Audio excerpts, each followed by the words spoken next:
This week's episode of Talk Commerce is supported by Hyva Themes and Tweet Hunter. Hyva.io is Hyva, and TweetHunter.io will help you build a fantastic Twitter list. Visit talk-commerce.com/sponsors to learn more. Remember back when the pandemic first hit and everybody said it's all going to Zoom and in-person meetings are dead? We don't have to meet up anymore, and there's no point in seeing anybody in person because Zoom and personal meetings have taken over our lives and our very existence. It's not true. In-person is alive. We interview Chris Johnson with SalesLayer. He is the Partner Success Manager with SalesLayer and is all about relationships. We talk about the Zoom life versus real life and how maybe you can't just get somebody a beer while you're on Zoom. Handshakes and hugs are part of the Spanish culture. You'll learn a little bit about how Chris approaches relationships and his partner management, as well as a little bit about what SalesLayer can do for you as a company. Talk Commerce is sponsored by Hyva, or as the Europeans say, Hyva, or the right way to say it. Hyva is rapidly becoming the biggest Magento front end after Luma. For those who don't know it, Luma is the basic theme that comes with Magento, and it is giantly slow. If you're looking for a template-based front end with the fastest loading times in the e-commerce industry while saving costs on development time and hosting infrastructure, Hyva is your best option. Everybody loves a fast site, including Google. Improve your Google ranking and conversion rates and make your customers happy. Learn more at hyva.io. That's hyva.io. My name is Brent Peterson, and I'm your host. Please remember to subscribe wherever you download your podcasts. And now, Talk Commerce. Welcome to this episode of Talk Commerce. Today I have Chris Johnson. He is the Partner Success Manager with SalesLayer. Chris, go ahead, introduce yourself. Tell us what your day-to-day role is and maybe one of your passions in life. Thanks, Brent. It's marvelous to be here. I'm a follower of this podcast, I gotta say. And my role, as you just said, it's Partner Success Manager. My day-to-day life is basically to help our partners have success, mainly in their implementations, but also with maybe new business and so on. And I love to play soccer every Monday. That's one of my personal things. Yeah, and you're in Spain, so soccer is a very big thing. Football, as most of the world would say, is a big deal. That is correct. Good. Chris, before we get into the actual topic, and today we're going to talk about partners and partner success and how that works within our ecosystem, I am going to do the free joke for you. I'm going to tell you the joke, and I guess at the end, the goal is to see if you feel as though this is a free joke or if this is a joke that we could actually charge for. And it could be in pesetas or in euros or in whatever currency we think it is, or in beers. Here we go. We should market a beer called Occasionally. So when asked, I can say, I only drink occasionally. I'm sorry, but that's a good one. All right, so the question at hand is free joke, or is that a chargeable joke? I'd pay for that one. Good. All right. Good. Chris, thanks for participating today. All right, let's get into what we want to talk about. Let's talk about Success Manager or Partner Manager. And tell us a little bit about that role and why that role is so important in the ecosystem around any ecosystem. Let's just dive into it. Sure. We say here in SalesLayer that this role is in between managing but also customer success. Because we've noticed that in any organization, just quick disclaimer, we are a SaaS. So when you implement a SaaS, we've noticed that when our partners are implementing a SaaS, actually, they might have questions, they might have doubts. And even though they can be like long-time partners, I'm pretty sure they're coming up with questions or new features that how can they implement them and so on. And sometimes they are addressing their business manager, or sometimes their account executive, sometimes customer success, and sometimes they don't even get the question answered. Or maybe if there's a community, if there's a chat, or if there's a blog, they're just navigating around the web trying to find an answer to their question. I don't want to say we created this role, because I'm pretty sure all their organizations have them, but in SalesLayer we did implement this new way of where, let's say, a go-to when a partner needs an answer that has nothing to do with business, but actually has to do with the actual tool. And maybe the knowledge base is not really, or maybe it doesn't explain itself. So that's why I'm here. I'm in between customer success, but also I'm assisting partners with their maybe business questions. Yeah, and I would add on that you're in between sales, customer success, and marketing, because a lot of that involves how your company is perceived in the industry, right? Exactly, yes. Thank you for that note, because that is true. And we also have a partner market agent, but sometimes they don't have that type of relation, or they cannot have that type of relation. They're more concentrated in the actual marketing, creating marketing tools or marketing assets. And instead of working in the way that we create a marketing asset and we present it to the partner, sometimes it works the other way, where the partner comes to me and says, hey, do you have this? Do you have the other? Do you have a video? Do you have an image? Do you have this? And then I go to marketing and I say, hey, you know what? Our partners are actually requesting this type of assets or this type of videos or so on. And they're like, wow, we never thought of that. So yeah, I try not to say that I'm a bottleneck. I'm more of a facilitator. I'm the guy that is the connection between partners and the actual company. Yeah, I think that's a great explanation. From the marketing side, it is quite static. Like the marketing team is working on what is the goal of the company that they're working for. And if you're working with another marketing team from a partner, you want to try to meld some of those things together. And I think the position that you're in helps you understand a little bit about their company, a lot about your company.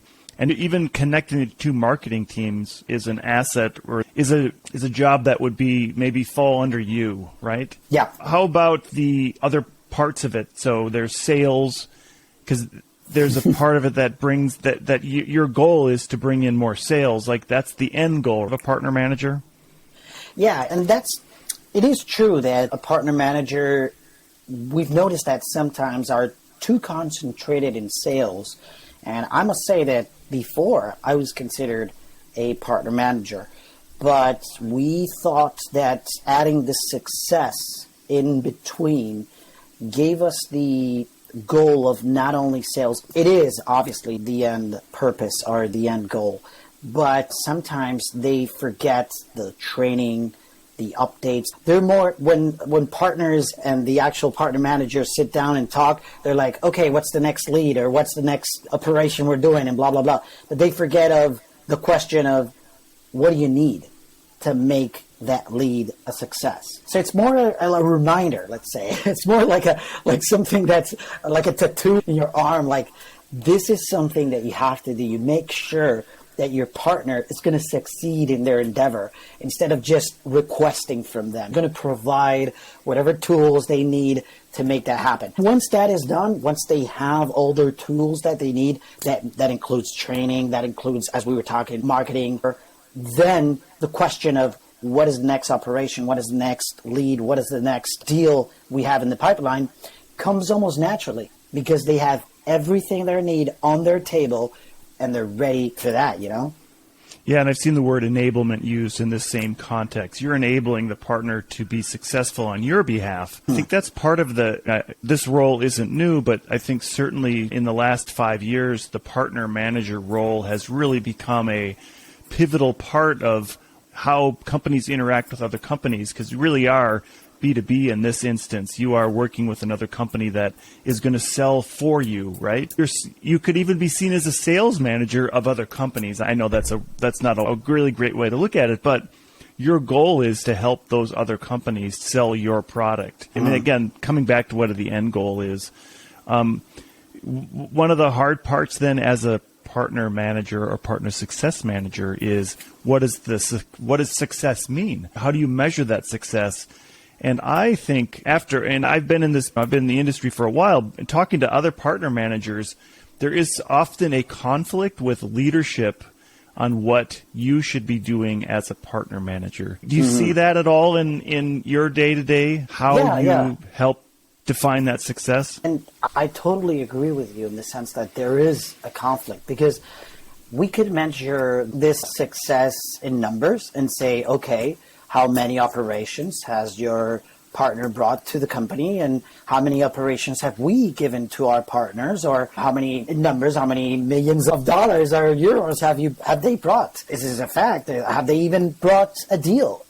Is that a successful partner? From our perspective, or at least from my department's perspective, we're going to leave the numbers to sales, right? And sales, they have their own KPIs, they have their own fight to fight, let's say, their own war to fight. But our success, how we consider success, is when a partner is satisfied with, first, their training. We've noticed, and this is something that we ourselves have noticed in the past, that we've signed many partners, we have them in our site, but they weren't really properly trained. They weren't really 100% ready to, let's say, flagships of our brand. They didn't really know what was, let's say, the philosophy. How do we do an investment, or how we do, an implementation, how we do something. And so we can't consider that a successful partner. It doesn't matter if they even sold hundreds of thousands of dollars or euros. It doesn't matter, because they were not fully implementing our principles, our ideas, what I mean about this, I want to be a little bit specific about this. For example, our customer success team is considered in the industry number one in answer time, in success closing rate tickets, and so on. And so if this philosophy is not delivered by our partner to our end customer, then that's not a successful partner. If our partner is not answering in less than 2 hours or in less than 24 hours the closing of a ticket, then they're not doing the internal philosophy of SalesLayer of closing tickets in less than 24 hours. So that's not a successful partner, even though if they've sold hundreds of thousands of dollars of our tool. I don't know if I've delivered correctly the essence of what we consider a success in a partnership. No, I think that's really good. You're, in fact, taking your values and you're putting those values on the partner and asking them to participate with you in those values. I think it's a great way to look at it. So you mentioned number one, training. Are you going to go into number two and number three? Yeah, thanks for that. Yes, number one is training, and that is something that we've already mentioned that's a key. And number two, we could consider, I've already mentioned it, which is making sure that they are delivering our value. And I already gave an example on customer success, but that it's also about the customer first idea that we have, and treating our employees as we would love to be treated. That's another key factor of SalesLayer. And three, and it just comes naturally when you are giving training, when you're providing these values, then number three, it's obvious, success means when we have revenue, right? When we're both making money. And let's be honest, this is not, we're not Greenpeace, we're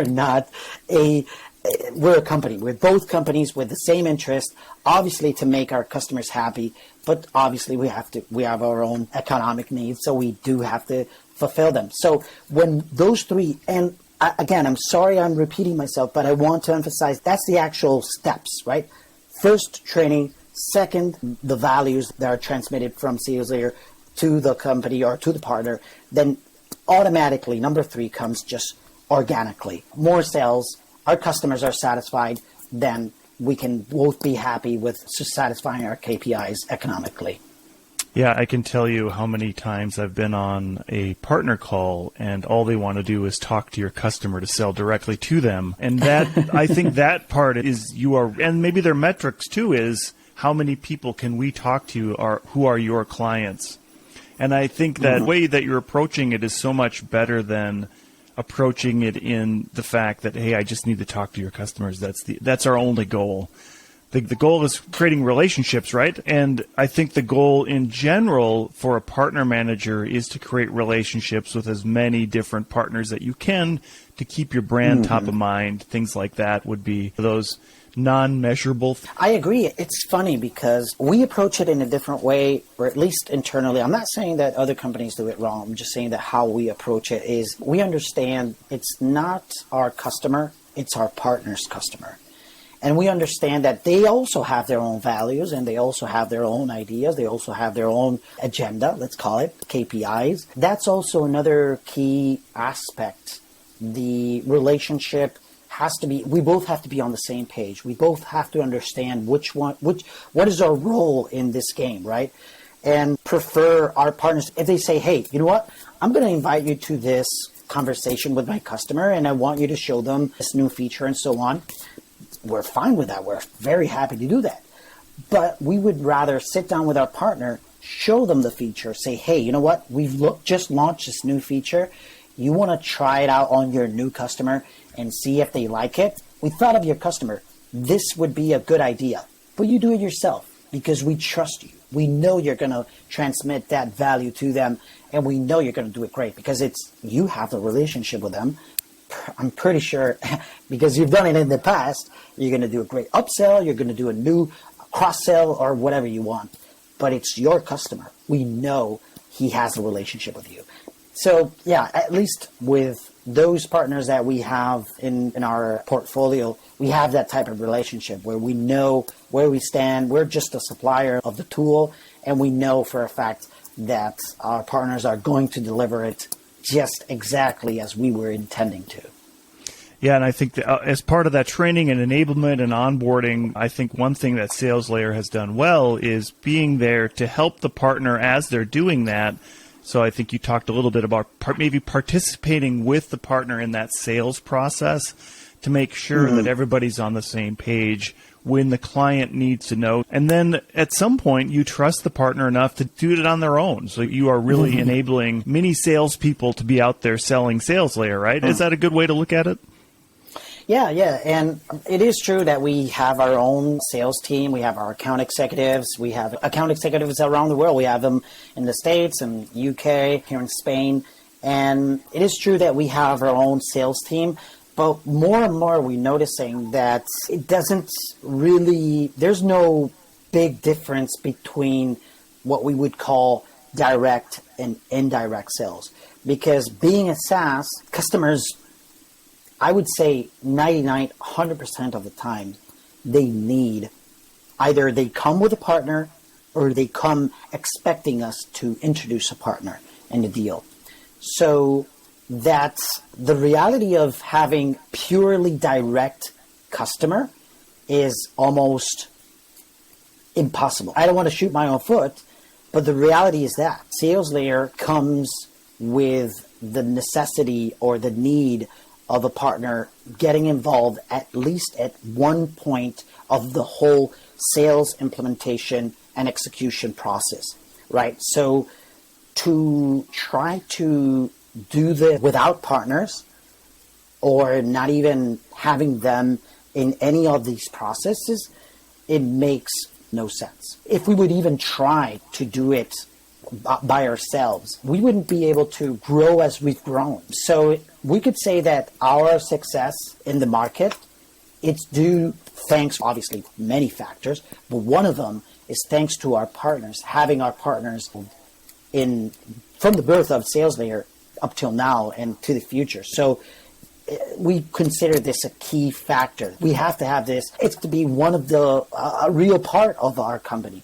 And again, that's why there's so much investment in training and onboarding, accompanying our partners as long as they want us to be there. When they consider we're no longer useful, then okay, it's up to you. But if you need us, we're going to be there.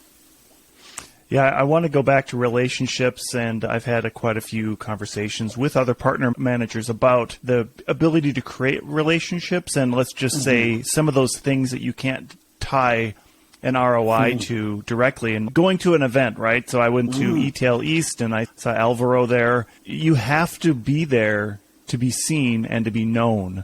And I think a good way to look at it is you have to show up, right? To be seen, you have to show up. The world of Zoom was okay while COVID lasted. But nobody's going to show up for a Zoom call, and nobody's going to shake your hand, and nobody's going to go out for a beer or a wine with you or a soda or coffee on a Zoom call. You can't get that same experience. And I think the relationship part of it is such an important aspect of the partner manager or partner success manager role that it can't be overlooked, and it has to be consistently talked about in terms of, we're going to be at this event, but we don't know what the ROI is, but it is going to give us brand awareness. So maybe talk a little bit about the partner manager role and brand awareness.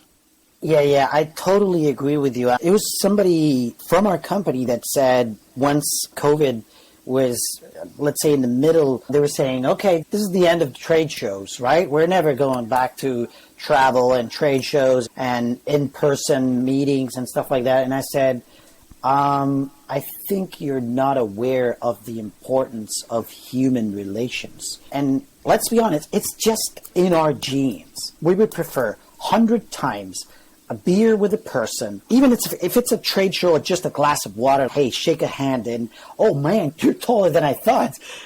These human interactions are just, again, human.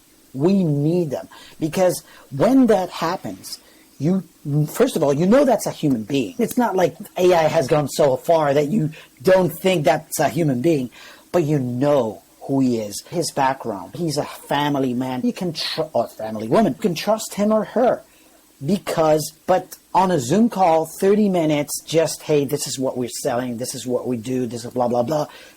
A presentation, a PDF, that is not human. You cannot trust something or someone who you do not feel, you do not notice, you do not have that, again, and I'm sorry, I know I'm repeating myself, but that human natural connection.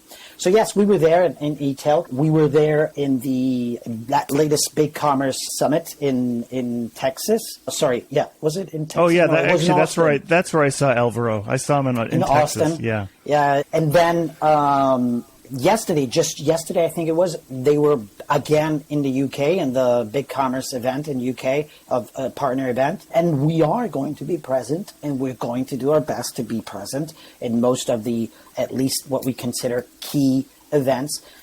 And the reason is first of all, it's in our blood. We're half Spanish. Most of us are half Spanish. So when it comes to human connections, I don't know if you know that, but they accuse the Spaniards of being too touchy, of touching on your elbow or touching in your arm and like this, and maybe a hug or maybe 2 kisses. That is very human. That is very Spanish. And that's going to happen. And that's an interaction that is needed for somebody to trust you. And I don't know if you remember that there's this movie that it said that until there was a shake of the hand, there was no deal done. I still believe that. Until there's no shake of the hand, there's no deal. You can say many things on a Zoom call, but if you don't shake the hand of that person, whoever it may be, you're not agreeing physically on something. So again, human interactions. And then speaking of what you were mentioning of the actual relations, it is true that during the COVID era, we were all stuck on Zoom. We had to do our human relations on Zoom, and we invented many things like virtual trade shows, and we've done our best. And thanks to that, we not only kept our partners, but we also enhanced our partner network, which I consider kind of a success. That was going to the moon and coming back. But thanks to that first step of first initial relations on Zoom, now we can, let's say, formalize this human interaction. For a fact, that is the reason why SalesLayer now is where it is. Thanks to that effort we did, not only in the COVID era, but post-COVID era, to make sure that we were seen, that there was brand awareness. This was another trade show, but it was in England, it was in London. We invested so much in the most centric booth. Everybody had to see us. There wasn't a way to avoid our booth. It was right in most centric part. And it was interesting because looking back, being 100% honest, we're looking at our rates, we're looking at our ROI, looking at our numbers, and I was, okay, how many real deals did we get from there? And I think we got one or two, being honest. But it was like, yeah, you're right. We didn't get those many deals. And marketing was really worried. They were like, man, the money we've invested in that, and we weren't really, like, sales, it wasn't so good. But then he said, yeah, you're right. But you know how many partners came to us? You know how many people came from, we were actually giving out some socks. You know how many people went out with socks? Because, and it said, those socks were really cool. It said, the pimp that will throw your socks off or take your socks off or something like that. It was really funny. It was one of his dad jokes. But the point is that you could see day number 2, green socks everywhere, partners, customers, and even people that never came to talk with us just took the socks and went off. But they loved them. And that brand awareness, there's no way to measure that. Because now I can give you my word, now they know who Sales Layer is. Yeah, I can talk about, again, just having interactions and speaking to other sales or other partner managers in the industry. They could break it down to, if you can't sponsor and have a booth at an event, at least show up and walk the floor. If you can't afford the ticket or there's no budget to get the ticket, and I know some of the tickets are $4,000, show up and create meetings outside of the event. And there's even an in-between part where if there's no booth space available, just get a private room either in the venue or in the hotel and arrange your meetings with your clients that you want to talk to. There's so many different ways that you can make sure that you are being seen, because if you don't show up, nobody's going to know you. I agree. And actually, this brings to mind, I think it was 2019, when just right before COVID, when I was starting out in this role. My role was partner. It was something like partner enabler. My role was more to actually enhance the partner network. That was our first initial role, to enhance it. And I remember I did not have the budget to have a booth on this event. But I remember I told my boss, listen, I know we don't have the budget for the booth, but please just book the airline ticket. I'll just go, be there, and come back. Do the whole effort. I'll travel. I don't know if I had to take a car to the airport. Wow, it was a crazy trip. But I did that.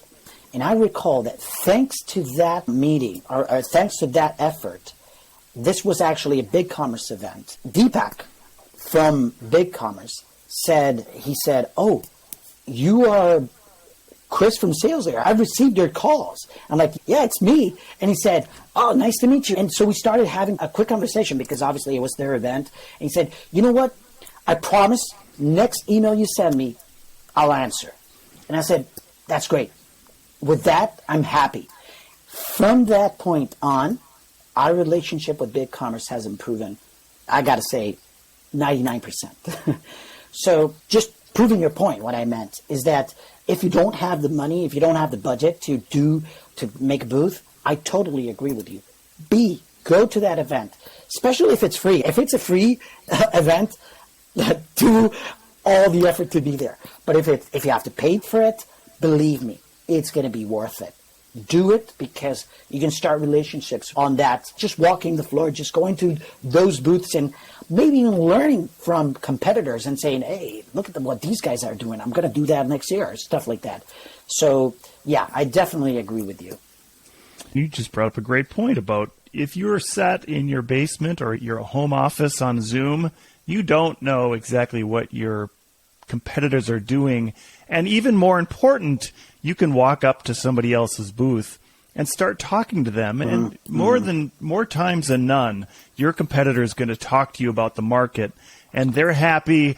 And there's always an after party, and maybe your competitor has a little bit to drink, and they're telling you even more about it. And you're maybe learning some inside information that is competitive that you can use as well. Now, we're all having healthy competition here amongst different partners, right? But it is a great chance for you to meet that you can't meet when you're stuck in your home office on a Zoom call or your office on a Zoom call, or if you're just stuck never talking to anybody in real life. I totally agree with you. And some of the greatest interactions, I got to say, some of the greatest interactions were just without a booth, just going to that event, saying, hi, how you doing?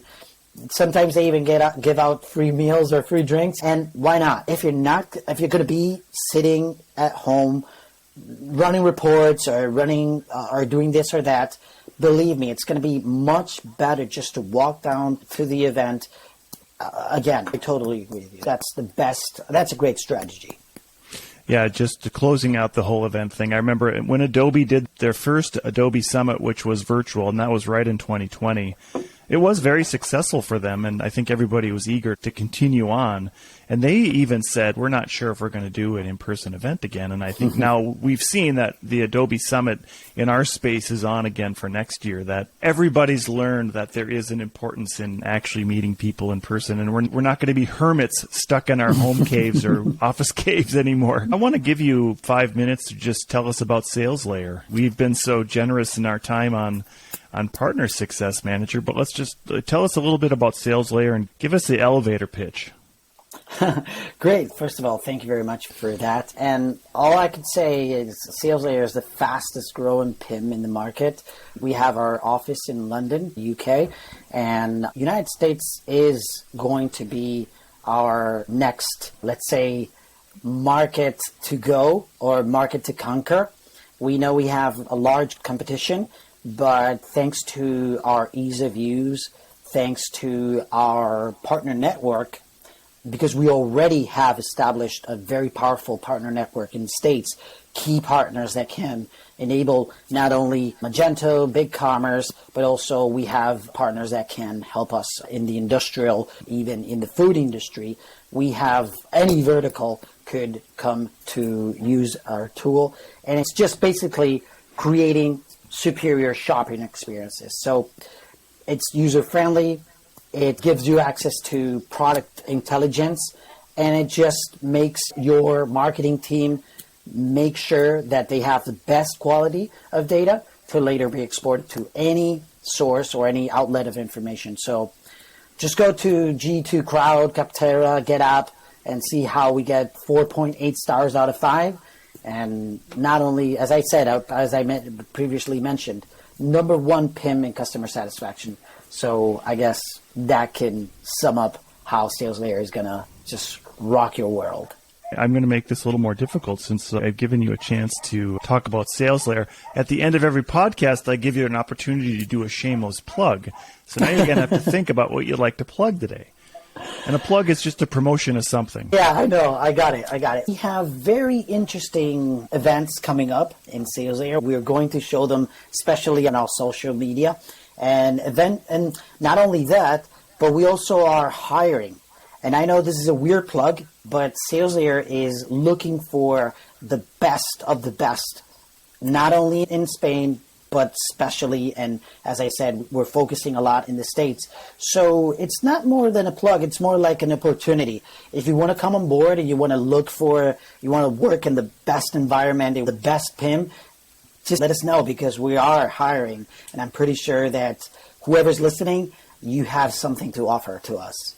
Yeah, and I'll just give a plug because I've met most of your leadership team, and it does seem like a fantastic place to work, and I appreciate that plug. I think this is the first ever hire plug that we've had, so I appreciate that. Thank you, Chris. Chris, thank you so much. I know we planned on doing 20 minutes, and we've gone a little bit over, but this has been very interesting, and I appreciate the topic, and let's continue on with this, and I'm not sure where the next time we're going to see each other in person. Hopefully I'll see you in Spain. That's where I'd like to see you in our winter time, because I'm in Minnesota and it does get a little bit chilly here in the winter, and I'm always working on getting out of Minnesota in the winter. So that's a great excuse to have a great human relation. So come on over. Come on over to Olympia. Excellent. Chris Johnson, Thank you very much for having me. Partner Success Manager for SalesLayer. Thank you for being here today. Thanks. Thank you for making it to the end of this episode of Talk Commerce. Please rate this episode wherever you download your podcasts. We are actively looking for people to participate in the Free Joke Project. go to talk-commerce.com and sign up for your free spot on the Free Joke Project. If you are a business, I will do a 30-second elevator pitch in the spot to help promote your business. That's talk-commerce.com.